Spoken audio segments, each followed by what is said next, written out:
and welcome to our YouTube channel where we explore the world of coins and their values.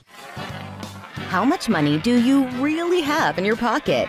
A $204,000 penny found by a teenager. A $10,000 coin found in a Cheerios box. And an $18,000 penny found by one of our viewers. Today, we are going to talk about the 20 Pence Gibraltar 2007 coin and its value. The 20 Pence Gibraltar 2007 coin is a legal tender coin issued by the government of Gibraltar. It features an image of the Barbary macaque, which is a species of monkey found in Gibraltar. The obverse side of the coin features a portrait of Queen Elizabeth II, along with the words Elizabeth II, Gibraltar, in 2007. The reverse side features an image of the Barbary macaque, along with the denomination of the coin, which is 20 pence.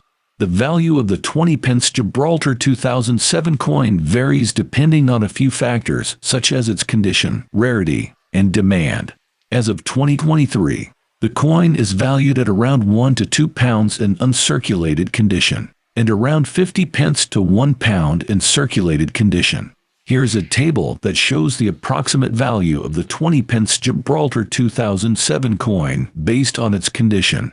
Uncirculated condition, $200 to $300 in extremely fine condition, $500 to $600 in very fine condition, $1,000 to $1,100 in fine condition, $1,500 to $2,000 in good condition, $1,000. It's worth noting that coin values can fluctuate over time due to various factors, such as changes in the market, demand, and availability. So, it's always a good idea to keep an eye on the market if you're a collector. The 20 Pence Gibraltar 2007 coin is a great addition to any coin collection. Its unique design and history make it a valuable and interesting piece to own.